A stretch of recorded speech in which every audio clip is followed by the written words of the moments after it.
So, John Della Volpe, let's go through these numbers you found in terms of President Joe Biden's favorability rating from 18 to 29-year-olds. How did you break it down? What are they thinking about this presidency and the future? Well, thanks for having me, Mika. This poll gave me whiplash. Well, a year ago, I think I was on this program. We talked about Joe Biden's favorability was at 34%. Today, it's at 54%. His approval rating as president among all young Americans is at 59%. Among college students, it's even higher. It is the highest approval rating we've had in the history of this poll among registered voters who are in college. So this is like whiplash. It's a 180-degree turnaround in the last year. And when I was reflecting upon this, we saw that I think over the course of the last year, a lot of young people took Joe Biden for granted, kind of like he was the boy next door. But as the campaign went on, as we saw in that town hall, as he listened and engaged with the Sanders voters, people realized that there was more to him than they thought. And they are very much kind of approve of ways in which he's handling government, especially the coronavirus right now.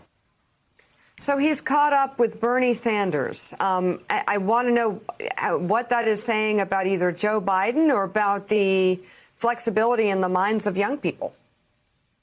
Well, I think they are flexible. And what they've realized about Joe Biden is that his values are not necessarily different than Bernie Sanders. He had a different approach to reaching the end state and the end goal. So what people are really responding to is his values, and the values of helping the vulnerable, of protecting the climate, of dealing with systemic racism, and other issues that are in the hearts and minds of young Americans. And again, he listened to them, and he made that very clear during that campaign. He's actually considered his favorability number among Democrats is 10 points higher than Bernie Sanders right now. He's out-Bernieing Bernie among young Democrats. 85% favorable rating. John, this number that jumped out to me the most of perhaps any that you've passed along to us is the one about hopeful about the future of America. Just extraordinary numbers among 18 to 29-year-olds. White people, 46%, Hispanic, 69% hopeful, Black, 72%. And look at that right column, how much it's jumped since 2017, up 11 points among white 18 to 29-year-olds, up 40 points among Hispanic 18 to 29-year-olds, and up 54% just in the last 4 years among Black 18 to 29-year-olds. What's driving that? I mean, isn't that terrific? That just talks really about the power of politics. I remember I wrote that question, 5 or 6 years ago when a young African-American woman stood up in a focus group or town meeting we had at the Institute of Politics and said, because I'm Black, a Black person in America, I have no hope. That's changed dramatically, as you said. People feel included. They feel part of Biden's America. By a margin of 2-1, our students wanted to ask other members of their generation how they felt about Biden's America relative to Trump.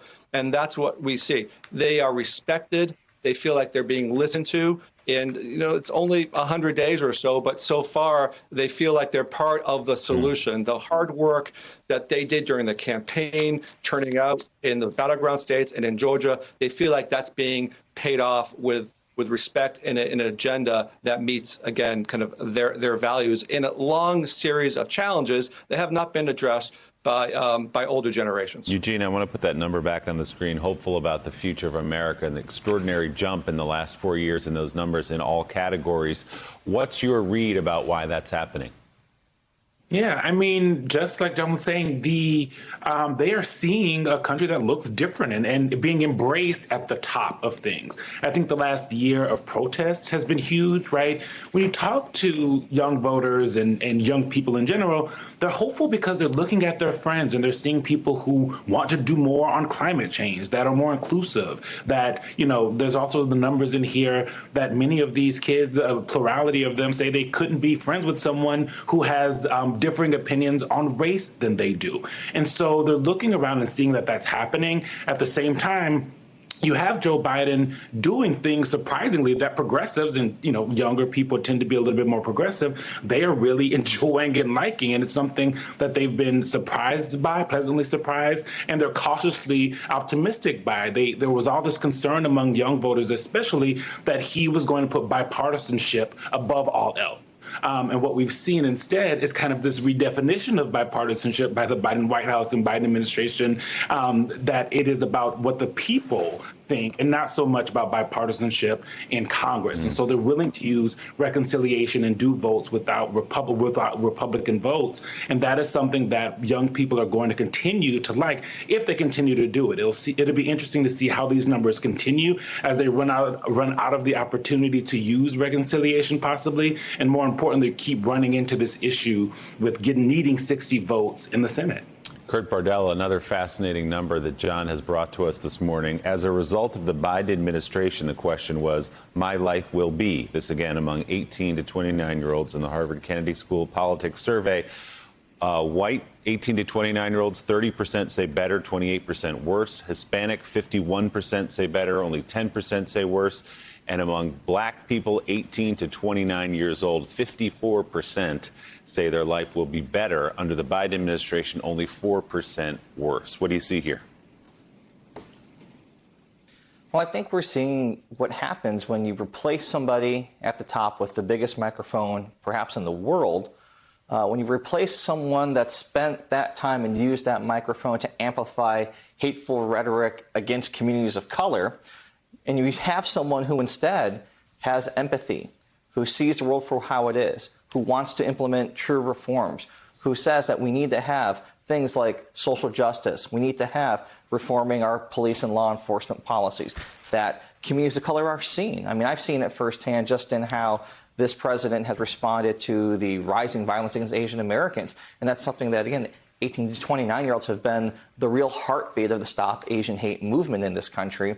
And everyone in these demographics here, they're seeing the president respond. They're seeing the president listen to us, hear us, and actually take substantive action and not just give us platitudes and empty rhetoric. I mean, we spent 4 years feeling like we have all been under siege. All communities of color have felt like they've been under siege. And now finally we have real leadership in this White House, and he's doing things and making decisions and implementing policies to address the real cracks in the foundation of our democracy that have been hurting all of us. And I think about one of the things that Joe and Mika were talking about actually last night on their great appearance on The Late Show with Stephen Colbert. They talked about how Biden was acting progressively, but he talks and has a demeanor that is much more, I think, accepting, much more middle of the road, not as confrontational. And that formula is really working. And it's appealing to not just younger voters, but to, I think, all voters. That's why his approval rating and his policies are so popular, even with Republicans right now. So, John, let's dig into the issues a little bit here, because you asked a lot of these kids or young adults, what's most important to you? I remember when I was graduating from high school, everyone was very focused on the Iraq War. Obviously, now we're grappling with the coronavirus pandemic. So where does Joe Biden get the highest marks? With the coronavirus pandemic, almost 2/3 give him rate him, his approval. 65% gave him approval, good marks for coronavirus. Nearly 3 in 5 did the same thing about climate change. He has a majority approve on every single issue, especially race relations. And again, Casey, this poll was taken in the middle of March. It was taken, so well before, obviously, the Chauvin verdict, which I think will only elevate, in his response to that, Frank, will only elevate those numbers even further. All right, John Del Valle and Kurt Bardella, thank you both very much for being on the show. This is fascinating. Kurt will be reading your new piece for USA Today entitled, "With New Hate Crimes Bill, Asian Americans Take a Sledgehammer to Insulting Stereotypes." Hey, thanks so much for watching our YouTube channel. You can follow up on today's top stories and breaking news, or catch up on your favorite MSNBC shows all in one place. Download the NBC News app today.